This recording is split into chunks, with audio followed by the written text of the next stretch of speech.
I took the job because it paid better than anything else I could get without questions.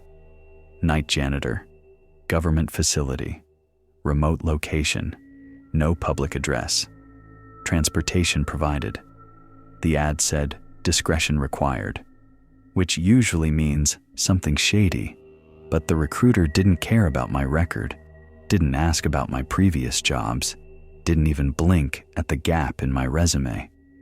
They just wanted someone who could mop floors and keep their mouth shut. The shuttle picked me up at 11:40 p.m. sharp from a gas station 2 towns over. Driver didn't say a word, just nodded when I climbed in. The drive through the woods felt too long, too quiet. I tried to spot landmarks, but all the windows were blacked out, like a coffin on wheels.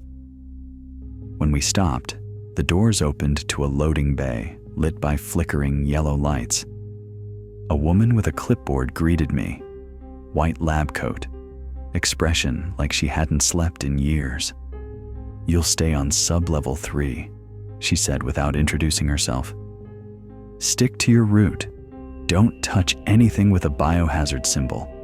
Don't use the elevators past 4B, and most importantly..." She paused and leaned in close, her voice dropping to a whisper that felt rehearsed. "Never talk to the mirrors." I laughed, thinking it was some weird joke. Her face didn't change. "They'll talk to you," she added, then turned and walked away. That was 3 weeks ago. My shift starts at midnight and ends at 6 a.m. The halls are long, pale gray, lined with vents that never seem to blow air and doors that never open. I wear gloves and a mask, not because anyone told me to, but because it feels like I'm cleaning up after something I don't want to understand. The floors are always sticky in one corridor and too dry in another. Sometimes I smell bleach, sometimes it's copper, sometimes it's burning hair. There are mirrors everywhere, not just in bathrooms, in hallways, labs, and observation rooms. They're framed in black metal, polished spotless, and always cold to the touch. At first, I avoided them just to be safe. Then one night I lingered. It was around 2:47 a.m. I remember because the digital wall clock started glitching, the numbers flickering like candlelight. I was wiping down a utility sink when I caught movement in the corner of the mirror. Not mine. I froze. In the reflection, I was still scrubbing. Bent over, arm moving. But I wasn't. I was standing still. I stared, confused. The reflection was off. The posture was mine, but wrong. Too rigid, too mechanical. My hands were raw in the mirror, the gloves shredded, skin cracked and bleeding. I blinked. The reflection smiled at me. I stumbled back, knocking over the mop bucket. Water sloshed across the floor, soaking into the seams. I didn't go near a mirror again for days, but they didn't stop. Next time, I was sweeping hallway 4B. I heard it. A voice, whispering just below the hum of the lights. I looked around. Nothing. The halls were empty, sealed, the usual chill in the air. But the voice kept calling. "Daniel." That's my name. I turned slowly toward the mirror at the end of the hall. My reflection was waving. It whispered again, but this time louder. "You forgot to clean room 12. There is no room 12. The rooms go up to 11. I reported it the next day.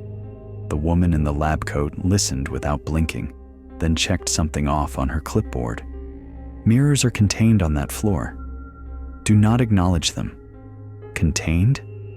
I asked what that meant. She just repeated, "Do not speak to them." On my next shift, the mirrors were covered in black sheets for about 3 hours. Then, at 3:13 a.m., the sheets began to slide off, one by one, like someone was peeling away curtains. I wasn't even near them. I watched the last sheet crumple to the ground behind me while I stood with my back to it, frozen. I turned around. The mirror was empty. No reflection. Not mine. Not anything. Just a dark hallway where I should have been. That was the first time I saw the figures. They don't look like ghosts or demons. They look like people, but off. Smooth faces like wax, eyes too round, mouths slightly parted. They stand just behind your shoulder in the mirror, never moving, always watching. But when you turn around, there's no one there. They only exist in the glass. The janitor before me, his name was Stephen. I found his badge under a locker. No one ever mentioned him. But when I looked into one of the mirrors in the decon room, he was there, bleeding, scratching the word "listen" into the glass, over and over. I started hearing the whispers more often after that. Sometimes they laugh, sometimes they scream, sometimes they beg me to come closer. 2 nights ago, I caved. I don't know why. Maybe it was the loneliness, the silence, the endless scrub of sterile hell. Maybe I just wanted someone to talk to. I stopped in front of one of the mirrors in corridor D, the one with the red flickering light. My reflection was crying. Tears ran down its cheeks. Mine were dry. "I'm still in here," it whispered. "They left me behind," I whispered back. "What do you mean?" And that was it. The air went still. The reflection froze. Its eyes widened, mouth twisted into a grin that didn't match mine. Then it spoke, but not like before. This voice vibrated, low and guttural. "Now we're the same." My body locked up. I couldn't move. My limbs burned. In the glass, my reflection was waving goodbye, not to me, but to someone behind it. Someone stepping into view, another me, smiling.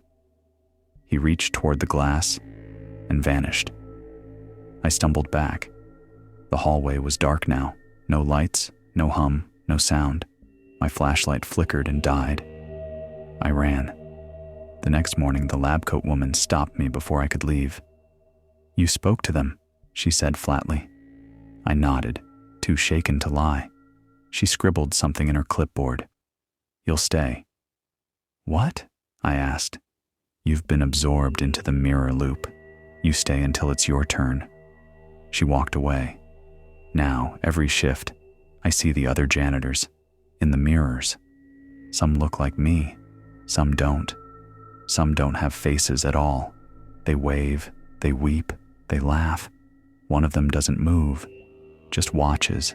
I still clean, I still sweep, I still scrub the floors, wipe the sinks, mop the walls.